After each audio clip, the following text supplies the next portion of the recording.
পরীক্ষা হয়। আল্লাহ নবীর জামান মুসা আলাইহিস সালামের জামানায় একজন মেয়ে ছেলে মুসা কালিমুল্লাহর জামানায় ছিলেন ফেরাউন, যিনি খোদাই দাবি করলেন, অহংকারী বাদশা, খোদা দাবি করলেন। ওই বাদশা দরবারে ওই বাদশার বাড়িতে একটা মেয়ে ছেলে কাজ করে, যে মেয়েটার নাম হলো মার্শেদা। কিন্তু জামানা ছিল মুসা আলাইহিস সালাম। মেয়ে ছেলে বাড়িতে কাজ করে, রাত হলে যে ঘরটায় থাকে ওই ঘরে আল্লাহ জিকির করে, লা ইলাহা ইল্লাল্লাহু মুসা কালিমুল্লাহ, কলমা পড়ে। কথাটা ফেসে গেছে, ফেরাউনের কানে কথাটা পৌঁছে গেছে যে ফেরাউনের বাড়ি খাবে, ফেরাউনের বাড়ি থাকবে, আর মুসা কালিমুল্লাহর কলমা পড়বে তো হবে না।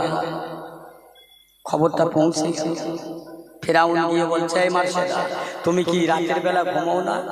বলে, কেন, আপনার তাতে কি? বলেন, আমি জিজ্ঞাসা করছি। বলে, হ্যাঁ ঘুমাই, আবার জেগে থাকি। ঘুমিয়ে না ঘুমিয়ে কি করো রাতে? সত্যি কথা বলো, ইমান কাকে বলে? বলে, আমি মুসা কালিমুল্লাহর কলেমা পড়ি। ও, আমি কে তুমি জানো? বলছে, হ্যাঁ, আপনি এ জামানার বাদশা। বলছে, শুধু বাদশা নয়, আমি তো খোদা। মার্শেদা বলছে, নাউজুবিল্লাহ, বাদশাহ হিসাবে বাদশাহী যত যোগ্যতা আপনি পেতে পারেন, তাই বলে আমি আপনাকে খোদার আসনে বসাতে পারবো না। ফেরাউন রেগে গিয়ে মার্শেদাকে কি করলে? 7 দিন কারাগারে রাখা। দুটো বাচ্চা ছিল, স্বামী ছিল না। বাচ্চা দুটোকে নিয়ে 7 দিন কারাগারে আবদ্ধ করে বন্ধ করে রাখা। পানি দিল না, খানা দিল না। 7 দিন বার হয়ে গেল। 7 দিন পরে ঘর থেকে বার করলেন। মার্শেদাকে বলছেন, দেখো, এইভাবে তোমাকে 7 দিন কারাগারে বন্ধ করে রেখেছি, খানা দেয়নি, পানি দেয়নি, আছো কিভাবে বেঁচে? বলে, আল্লাহ বাঁচিয়ে দিয়েছে। ও, এখনো তুমি আল্লাহকে একজন, আমাকে আল্লাহ বলে মানো না? বলছে, না, আমি আল্লাহকে মানি, লা শারীকা লাহু, যার কোনো শরীক নেই। আচ্ছা। ফেরাউন বলছে, কাজ করো তো ভাই, পাখাটা একটু ছেড়ে দেন, একটা কাজ করেন তো, একে এখনই সাইজ করে দেয়, বড় বড় চুলো করো, গাড়টা করো, তৈরি করো গাড়টা, আগুন জ্বালিয়ে দাও। আগুন জ্বালিয়ে দিয়ে, পোড়া চাপিয়ে দিয়ে, তেল চাপিয়ে দিয়ে, তেল টকবক করে ফুটবে, আর মার্শেদার সামনে ওই দুটো বাচ্চাকে তেলে ফেলে দেবে। তাই বড় চুলো খুঁড়িয়ে, গাড্ডা খুঁড়িয়ে, তাতে কাঠ দিয়ে ধরিয়ে দিয়ে, পোড়া চাপিয়ে তেল ঢেলে, তেল টকবক করে ফুটছে। মার্শেদার সামনে দুটো বাচ্চা। বলে, এসো। একটা বাচ্চাকে টেনে নিয়ে যাচ্ছে, তেলে ফেলে দেবে। মা ধরে রেখেছে। অপরাধটা কি? মুসা আলাইহিস সালামের কলেমা পড়েছে, এটাই অপরাধ, এটাই অন্যায়। মার্শেদা বলছে, আমার ছেলেকে তোমরা আমার সামনে এইভাবে ফেলে দেবে তেলের ভিতরে? বলছে, হ্যাঁ, সময় রয়েছে, তুমি যদি ফেরাউনকে খোদা বলে মানো তাহলে আপাতত রেহাই করা হবে। বলছে, না, সঙ্গে সঙ্গে লিখে। আচ্ছা বলেন তো, মায়ের সামনে যদি তার বাচ্চাকে তেলের গোড়ায় টগবগে ফুটন্ত তেলে ফেলে দেয়, কোনো মা আছে যে বাচ্চার জন্য মা জীবন দিতে পারে? মার্শেদা বলছেন, যাও, নিয়ে যাও। আল্লাহর বান্দে আল্লাহ পাকের দরবারে কাঁদতে লেগেছেন। আল্লাহ পাক, মনের কান্না, অন্তরে কান্না, যে কান্না দুনিয়ার কেউ দেখতে পায় না। আল্লাহ পাক, আজ আমি মুসা কালিমুল্লাহর কলমা পড়ছি বলে আমার বাচ্চা দুটাকে গরম তেলে ওরা ফেলে দিচ্ছে, যাতে করে ফেরাউনের কলমাটা মেনে নে। আল্লাহ, আপনি তো সব দেখছেন। ও ভাইজানেরা, কতটা ইমানওয়ালা, কত বড় আল্লাহওয়ালা, ইমানওয়ালা হয়ে গেলে প্রথম ছেলেটা পাঁপড় ভাজা হয়ে যায় মায়ের সামনে, দ্বিতীয় ছেলেটা নিয়ে যায়, ওই দ্বিতীয় ছেলেটাকে না, বারবার করে টেনে রাখলো। দ্বিতীয় ছেলেটা বলছে আম্মা জান ছেড়ে দিন ছেড়ে দিন। আমার ভাইজান যিনি আমার আগে গেল ওই তেলের কোড়ায় থেকে আমাকে হাত সাউনি দিয়ে হাত ইশারা করে ডাকছে, ভাই দেরি করো না, দেরি করো না। আম্মা জানকে বেঈমান ফেরাউনের বশ্যতা স্বীকার করতে মানা করো। আল্লাহ পাক আমাদের দুই ভাইয়ের জন্য দুটো জান্নাত স্পেশাল রেখেছে। জোরে বলুন চিন্তা করেন। মা বড় ভাই ওদের ছেড়ে মাকে বলে আসে, ওটাও দিলেন মায়ের সামনে, ও ছেলেটাও দিলেন তেলের কড়াই খাই। মার কত জানে কত সফর, ইমানের ধৈর্য, ইমানের রং আছে, কালার আছে। আম্মা জান আমার সেদা দ্বিতীয় বাচ্চাটাকে দিলেন। বেঈমান ফেরাউন ছুটে এসে মার্শেদাকে বলছে, মার্শেদা তুমি যে আল্লাহকে মানলে, আল্লাহর কলেমা পড়লে, কই তোমার আল্লাহ তোমার বাচ্চা দুটাকে তো বাঁচালো না। আমি আল্লাহ তোমার বাচ্চা দুটাকে গরম তেলে দিয়ে পাঁপড় ভাজা করলাম, কই তোমার আল্লাহ তো দেখালো না, আল্লাহ তো বাঁচালো না। সুতরাং ওই আল্লাহকে বাদ দিয়ে আমি ফেরাউন আল্লাহকে আল্লাহ বলে মানো। মার্শেদা বলে তা হবে না। এ বেঈমান ফেরাউন, যদি তোকে বাচ্চা বলে আল্লাহ বলে মেনে নিতাম, তাহলে আমার বাচ্চা দুটো গরম তেলে ফুরুলি ভাজা হতো না, পাঁপড় ভাজা হতো না। কিন্তু না, জেনে রাখ, আমি যেদিন থেকে মুসা আলাইহিস সালামের কলেমার পানিটা পড়েছি আমার অন্তরের ভিতরে, আল্লাহর কলেমার একটা চিক মেরে উঠেছে, চিক মেরে উঠেছে, আলো নূর পয়দা হয়েছে। আমি মার্শেদা আমার জীবন দিতে হয় দেব, জেনে গেছে আমি ফেরাউন তোর বশ্যতা স্বীকার করব না। জোরে বলবেন না সুবহানাল্লাহ। আমি তোকে মানব না, এর নাম ঈমান। শেষ পর্যন্ত মা মার্শেদাকে ফেরাউন বললেন, আমি তোমাকে উঁচু জায়গা দেব, ঘর বানিয়ে দেব। মার্শেদা বললেন না, তা হয় না। বেঈমান ফেরাউন কি করলেন, দূর থেকে ছুটে এসে ধারালো তীক্ষ্ণ তলোয়ার দিয়ে আম্মা জান মা মার্শেদা রাদিয়াল্লাহু তাআলা আনহার গর্দানে মেরে মাথাটা দুলিষ্ঠিত করে দিলেন, ধরার মাথা আলাদা করলেন। দেখা যায় ওই কাটা মাথা থেকে বলছে লা ইলাহা ইল্লাল্লাহু মুহাম্মাদুর রাসূলুল্লাহ। জোরে বলুন সুবহানাল্লাহ। কি ঈমানদারদের পরীক্ষা হয়নি? আরো ভরি ভরি আছে, বহুত বহুত পরীক্ষা আছে। যাতা কথা না। ফেরাউনের বিবির নাম ছিল আসিয়া,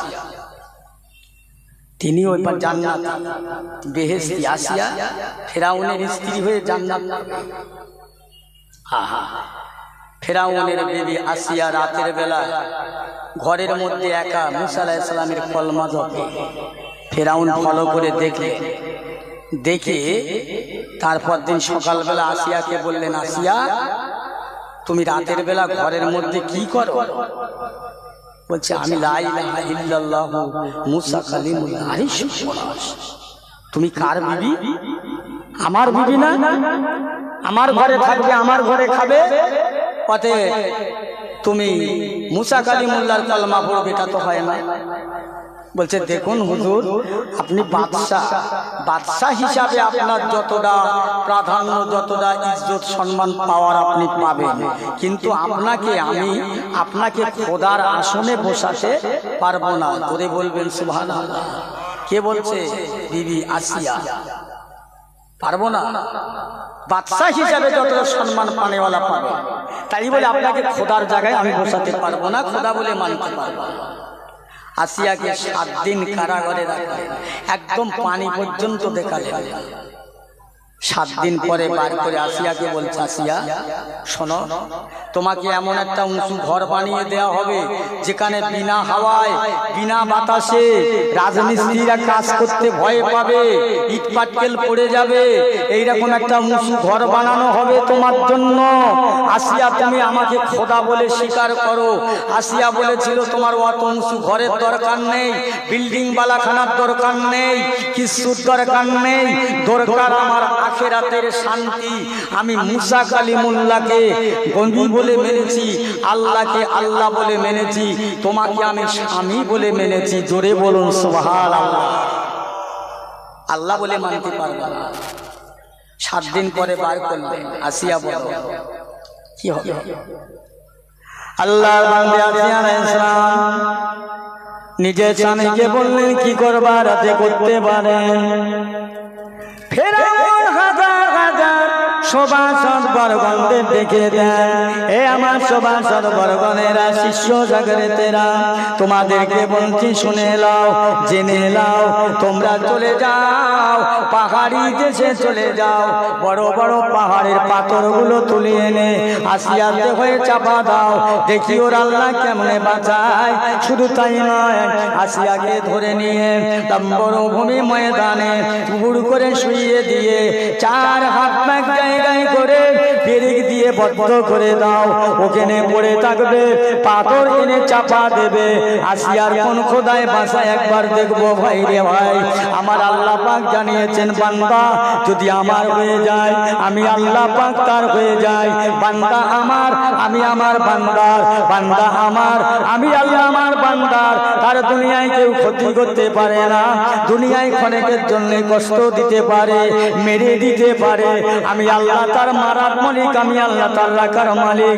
কিছুক্ষণ বেইজ্জতি করতে পারে, কিন্তু যে বান্দা আমার হয়ে যায় তামাম দুনিয়া তার দুশ্মন হয়ে যায়, তামাম দুনিয়া তার শত্রু হয়ে যায়। আমি তার আল্লাহ আপন হয়ে যাই, বন্ধু হয়ে যায়। ওরে তার একটা পশম কেউ খেলাতে পারে না। জোরে বলা যাবে না। এই সামনের লোক একটু জোরে বলেন তো সুবহানাল্লাহ। হ্যাঁ, একটু ঝেড়িয়ে ঝেড়িয়ে লাগো। সবে তো সন্ধে, তাবারুক আছে নাকি ভাই? তাবারুক আছে, খেয়ে নেবে নাকি বলে দিন? মাথা খারাপ হয়ে গেছে না ক্ষুধা লেগেছে? এ তাবারুক একটু বেশি করে দিতে বলবো না, আমি কমিটির লোকদের একটু জোরে জোরে বলবে সুবহানাল্লাহ। আমার একটু ঘর বাড়ি বাড়ে তো বড়। এই তোমরা সুবহানাল্লাহ বলে আমার ঘর বাড়ি বাড়বে নাকি? একবার সুবহানাল্লাহ বলে 10টা নেকি 10টা গুনাহ মাফ, আপনারা জানেন না? আর সুবহানাল্লাহ বলে এত কি? সুবহানাল্লাহ বলতে বলে যেন ভাসুগার ভাত ধরবো, দরুদ শরীফ পড়তে গেলে ভাসুগার ভাত ধরবো। কি কারণ? কি কারণ জানি না। তাহলে আসিয়ার দেহটা 4 হাত পা একত্র করে গুলপেরেক দিয়ে সেটে দিয়ে মরুভূমির উপরে রেখে দিয়ে ওরা পাথর আনতে চলে গেল। এসে জিবরাইল আলাইহিস সালাম বলছে, আসিয়া এই দেখো আল্লাহ পাক তোমার উপরে খুশি হয়ে রাজি হয়ে আল্লাহ দুনিয়াতে তোমার আখিরাতে যে জান্নাত তোমার দান করেছে, এই সেই বেহেশতের ছবি তোমার সামনে এনে হাজির করেছি। একবার জোরে বলুন না, আর একটু জোরে বলে। ওরা সে পাথর এনে দেখছে আসিয়ার লাশ ওখানে নেই, ফেরেশতারা নিয়ে তাকে দাফন করে দিয়েছেন। বলুন না সুবহানাল্লাহ। কি গো, ইমানদারের কত কষ্ট হয়েছে আর ইমানদারের কত পরীক্ষা আল্লাহ করেছে। আহা, আমি কি কথা বলতে চাচ্ছিলাম যে আবু সালেহ মুসাই জাঙ্গি রহমাতুল্লাহ আলাইহি ইমানদার মানুষ, জঙ্গলে চলে গেলেন আল্লাহর ইবাদত করতে। জঙ্গলে থাকে, রাত যায় দিন আসে, দিন যায় রাত আসে। আল্লাহ পরীক্ষা করছে, দেখি আমার বান্দা আমার কত ইবাদত করে ফাস্ট হয়। দেখি হঠাৎ ক্ষুধার তাড়নায় এসে গেল। কি করছে? দরিয়ার পানি দিয়ে একটা ফল ভেসে যাচ্ছে। আপনাদের জানা কথা তো, সেই জানা কথাই বলছি। ওই ফলটা হুজুর তাড়াতাড়ি করে তুলে কামড় মারলেন, মেরে দিস যা যা যা। আমার সব যোগাযোগের তারগুলো বিচ্ছিন্ন হয়ে গেল। আমি যে ফলটা কামড় মারলাম, এ ফলটা কার ফল? এ ফলের বাগানটাই বা কোথায়? এ ফলের মালিকটা বা কোথায় বাগানের? আমি না বলে তাকে না জানিয়ে খেয়েছি। আমার যে সব তার বেতার হয়ে গেছে। ইস, দেখি আল্লাহর বান্দা ফলটা নদীতে ফেলে দিয়ে আল্লাহর কাছে কাঁদছেন, আল্লাহ এই ফলটা কোন বাগানের ফল একবার আল্লাহ দেখিয়ে দাও, আমাকে নিয়েছে, আমি মাপ চেয়ে এলো, ভাই ভুল করেছি, অন্যায় করেছি। আল্লাহ বলেছে বান্দা আমার ভয় কর, এই ভয় করে আমার, আমি অন্যায় করেছি, ভুল করেছি, আল্লাহ মাপ চেয়ে নেবো। আল্লাহ এই বাগানের মালিকের সন্ধানটা আমাকে দেখিয়ে দিন। আল্লাহ বলেছে যে বান্দা আমার হয় আমি তার হই, সে যখন যেটা চায় আমি তার চাওয়াটাকে পূরণ করি, বলুন না সুবহানাল্লাহ। আরে মিথ্যে কথায় ফাঁস, হিংসায় ফাঁস, মারামারিতে ফাঁস, হারাম খেয়ে ফাঁস, এই কথা যদি বান্দা এইরকম বান্দা যদি কাঁদে, আল্লাহ বলছে শোন তো দোয়া লোবার জন্য আমি হাত পা দিয়ে বসে নি, হারাম করে দোয়া আল্লাহর দরবারে কখনোই কবুল হবে না। কথা বুঝলি? এনারা যারা হালাল করে ইমানদার, এদের কথাটা আল্লাহ তাড়াতাড়ি মেনে নেবে, কবুল করবে। আল্লাহ বলেছেন না, আল্লাহ জানিয়ে দিলেন। আবু সালেহ মুসা জঙ্গি রহমাতুল্লাহ আলাইহি ফলটা ফেলে দিয়ে বলছেন আল্লাহ এই বাগানটা কথা আমাকে একটু দেখিয়ে দেন, আল্লাহ আমি বড্ড ভুল করেছি। আল্লাহ পাক ফলটা ভাসিয়ে ভেসে ভেসে ভেসে যাচ্ছেন, উনিও সেই ফলের সাথে সাথে যাচ্ছেন। গিয়ে দেখলেন হ্যাঁ একটা বাগানে আপেল ফলের বাগান, একজন মানুষ বসে আছে, তার কাছে গিয়ে বলছে ভাই এই বাগানের মালিক আপনি? বলছে না না আমি বাগানের মাত্র কর্মচারী, আমি মালিক, মালিক একজন আছে, একটু ডেকে দেবেন। কেন? এর দরকার আছে ভাই, খুব দরকার, ডাকেন, দাঁড়ান। ডেকে দিলেন, আসলেন, সে তিনি অমন আল্লাহ সালাম কালাম, আসসালামু আলাইকুম। ওয়া আলাইকুম আসসালাম। কি বাবা? হুজুর এই বাগানের এই ফলের বাগানটা আপনার? হ্যাঁ, আমি আপনার কাছে মাপ চাইতে এসেছি। কিসের জন্য বাবা, কি করেছো? হুজুর এই ফলটা নদী দিয়ে ভেসে যাচ্ছিল, আমি ক্ষুধার তাড়নায় সহ্য না করতে পেরে তুলে কামড় মেরেছি, এই ফলটা যে আপনার বাগানের আমার জানা ছিল না, আমি অন্যায় করেছি হুজুর, আপনার কাছে মাপ চাইতে এসেছি, আমি ক্ষমা চাইতে এসেছি। ইনি বলছে বাবা এত সহজে মাপ নয়, এই দেখেন কি সুন্দর হচ্ছে, এত সহজে মাপ নয়, 4 বছর আমার বাড়ি গোলামি করতে হবে। হ্যাঁ হুজুর করবো, মাপ হবে তো? হ্যাঁ মাপ হবে, 4টে বছর গোলামি করতে হবে। ঠিক আছে হুজুর, যা যেমন বলবেন তা তেমন ভাবে পালন করবো হুজুর, তবে মাপের দরকার। আল্লাহর বান্দা আবু সালেহ মুসা জঙ্গি রহমাতুল্লাহ আলাইহি আব্দুল্লাহ বিন সুয়াবিব বাদশা বলে কথা, রাজা বলে কথা, 4 বছর গোলামি করলেন, কোনো অসুবিধা হলো না।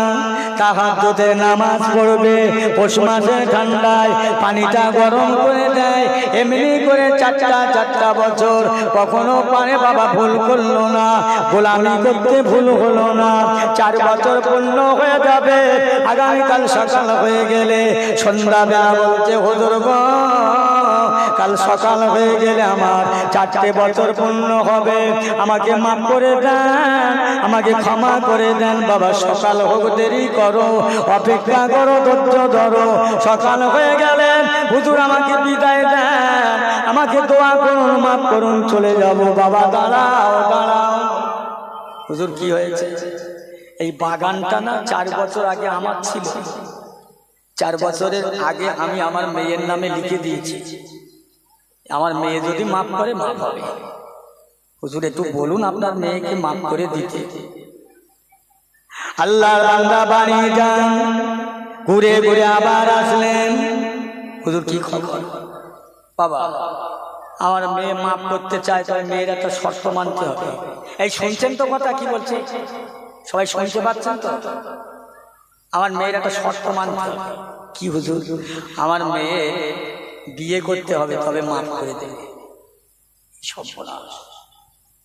হুজুর আপনার মেয়ে বিয়ে করে কোথায় রাখবো? ঘর নাই, বাড়ি নাই, চাল নাই, চুলো নাই, কিছুই নাই, অভাবী আমি, অসহায় নিরুপায়।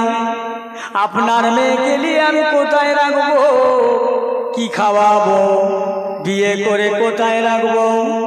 হুজুর আমাকে মাফ করে দিন, আমি জঙ্গলে বসবাস করি, অন্য কোথাও নাই। তাহলে বাবা মাফ হবে না, হবে না। আল্লাহর বান্দা আবু সালেহ মুসা জাহাঙ্গীর রহমাতুল্লাহ আলাইহি কানতে লেগেছেন। আল্লাহ পাক কিয়ামতের জ্বালাটা বড় জ্বালা, কবরের জ্বালাটা বড় জ্বালা, মউতের জ্বালা বড় জ্বালা, ময়দান মাহশরের জ্বালা বড় জ্বালা, জাহান্নামের জ্বালা বড় জ্বালা। আল্লাহ আমি কি মাপ পাবো না? আল্লাহ আমি কি ক্ষমা পাবো না? আমি জাহান্নামে সহ্য করতে পারবো না। আল্লাহ আমাকে মাপ দেবেন না, এই মানুষ আমাকে ক্ষমা করেন না। আল্লাহর বান্দা গিয়ে আবার বললেন, হুজুর একটু কথা শোনেন, একটু মাফ করে দেন, ক্ষমা করে দেন। আপনার বেটিকে বলেন না। আমার আল্লাহ পাকের বান্দা বলছো, বাবা শুনে নাও, আমার বেটি তোমাকে মাফ করবে না যতক্ষণ না বিয়ের প্রস্তাবে রাজি হবে। তখন বিয়ের প্রস্তাবে না রাজি হবেন, আমার মেয়ে আপনাকে মাফ করবে না। আল্লাহর বান্দা খুব চিন্তায় পড়ে গেল। এই ভালো করে শোনে কি জিনিস, খুব ভাবনায় পড়ে গেল, কি করা যাবে? মাপ নিতে হবে। আহা, মানুষ মার্ডার করেছে, আর একটা মানুষ ময়না তদন্ত হচ্ছে, চিরুনি তাল্লাশি হচ্ছে, আসামি খুঁজে পাওয়া যাচ্ছে না। কি ভয় করেছে? আলেম মুসা জাহাঙ্গীর রহমাতুল্লাহ আলাইহি বলছেন, আল্লাহ আমাকে মাফ হবে না। খুব চিন্তা করে বলছেন, না, আখিরাতের কষ্টটা বড় কষ্ট, যা হবে হবে, আমি বিয়ে করব, যেখানে যাই ওকে নিয়ে যাব, যেখানে যাব। হুজুর আমি রাজি আছি আপনার মেয়েকে বিয়ে করতে, আপনার মেয়েকে মাফ করে দেন। এই শোনো, আমার মেয়ে বিয়ে করবে, আমার মেয়ের গুণাগুণির খবর জানো, পরিচয় জানো? যে না তো।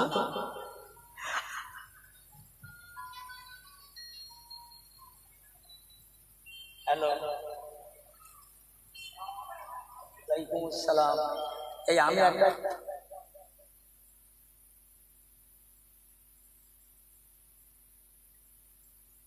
প্যারা ভাইরা দোস্ত, আবু সালেহ মুসা জাহাঙ্গীর রহমাতুল্লাহ আলাইহি একটাই কথা, আমাকে মাফ চাই, ক্ষমা চাই, আমাকে মাফ করে দিতে হবে, আমাকে ক্ষমা করে দিতে হবে, একটাই কথা। আখিরাতের কষ্টটা ভয়ানক কঠিন কষ্ট, সহ্য করতে পারবো না। বলছে বিয়ে করবো হুজুর। বলছে আমার মেয়েকে বিয়ে করবে, মেয়ের পরিচয় জানো? জি না। শোনো, আমার মেয়ের 1 নম্বরে 2টো পা নেই, 2 নম্বরে 2টো হাত নেই, 3 নম্বরে হলো চোখে দেখতে পায় না, 5 নম্বরে কানে শোনে না, 6 নম্বরে মেয়ে মুখে কথা বলে না। বলেন তো কি জ্বালাতন, বলেন তো দেখি। এরকম মেয়েকে কেউ বিয়ে করবে যার কিচ্ছু নেই, সাথে শুধু একটা গোস্তের টুকরা? বিয়ে করতে হবে।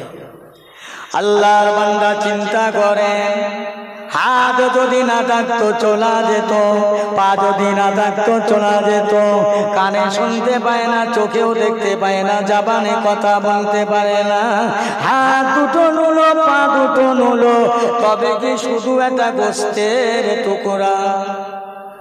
যাই হোক তাই যদি হয়, আমি আবু সালেহ মুসা জাহাঙ্গীর রহমাতুল্লাহ আলাইহি কাঁধে কাঁধে কাঁধে কাঁধে কাঁধে করে নিয়ে জঙ্গলে জঙ্গলে গায়ে গ্রামে লোকালয়ে বেড়াবো, তবু আখিরাতের জন্য আমি মাপ চেয়ে নেব।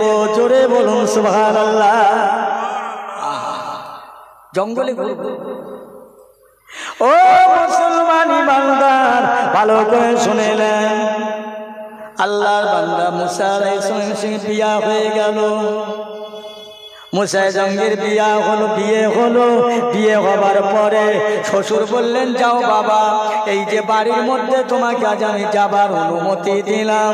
আমার মেয়ে যে ঘরটা রয়েছে, দরজায় লেখা রয়েছে, নামটা লেখা রয়েছে মুসাম্মাদ উম্মুলারা ফাতেমাতুন নিসা, আমার বেটির নাম। যাও বাবা, দরজায় কড়া মারবে, খা দেবে, দরজা খুলে দেবে, ভিতরে ঢুকবে, আমার মেয়ের সঙ্গে আলাপ করবে।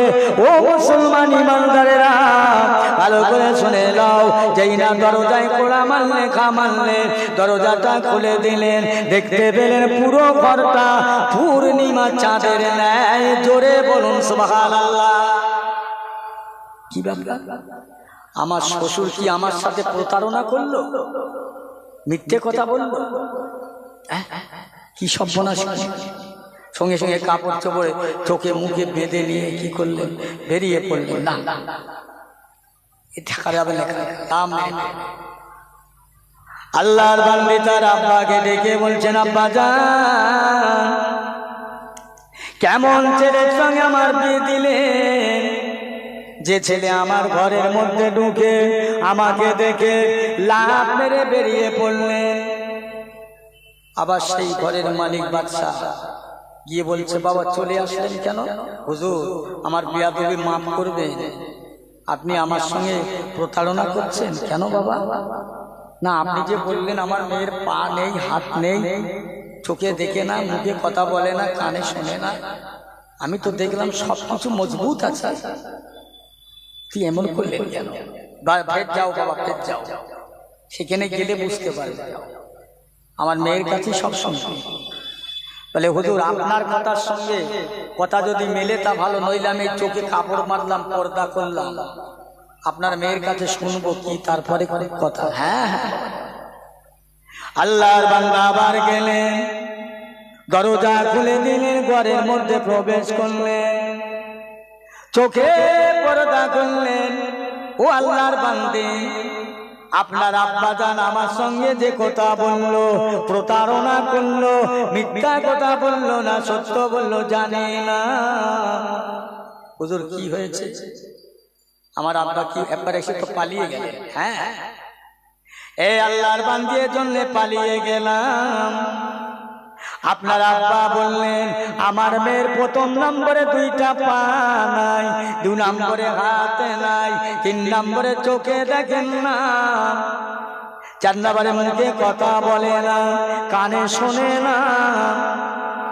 আপনার আব্বা তো বললেন, ও আল্লাহর বান্দা, আমার আব্বা যে কথা বললো, বাবা ঠিকই বলেছে, আপনি ঠিকই শুনেছেন, আমি মোসাম্মদ উম্মলারা এখন যেটা বলবো এটাও ঠিক। বলো দেখি, বলো। এ আমার মায়েরা, বোনেরা, বেটিরা, শুনে নেন, আল্লাহর বান্দা মোসাম্মদ উম্মলারা ফাতেমা খায়রুন্নেসা বলছেন, আমার মেয়ে আমার আব্বা আমার পা নেই বলেছে, ঠিকই বলেছে, আমি আমার পায়ের দ্বারায় হেঁটে আমার আব্বা জানের বাউন্ডারির বাইরে যাইনি, আমার হাত দিয়ে আজ পর্যন্ত কোনো নারী পুরুষের হাতে হাত দিই নাই, এই জন্য আমার আব্বা বলেছে হাত নাই আমার, পা নাই আমার। জোরে বলবেন না সুবহানাল্লাহ?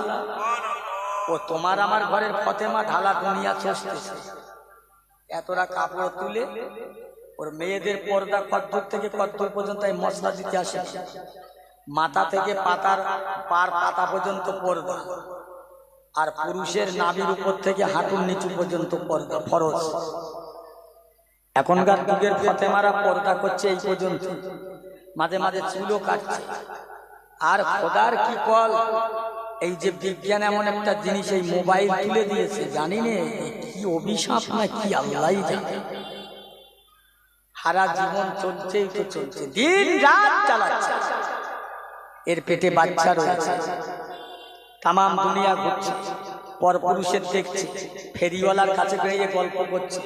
এই আপনাদের বালিপুরির কথা বলি না, আমার গ্রামের কথা বলছি। ফেরিওয়ালা আসছে, ফেরিওয়ালার পাশে দাঁড়িয়ে আর দাঁড়িয়ে ওর স্বামী গল্প করছে লোকের সাথে, বলে জানি আমার বউ না ফেরিওয়ালার সঙ্গে এত খাতির করেছে, যদি বংশা শুদ্ধ চায় ওদের। এর বুকি উলুর চাপড়া ওঠে না, একটা জনমর ভেড়া বাড়ি শুয়ে রয়েছে, আর বউ ফেরিওয়ালার কাছে গিয়ে মাল কিনতেছে। লজ্জা করে না? এর পেটের সন্তান কিরাম হবে? আমি বোঝাবার জন্য বলছি ভাই, পারবো না, আমার সে শক্তি নেই, আমি ভালো ওয়াজ করতে পারি না। হ্যাঁ, আল্লাহ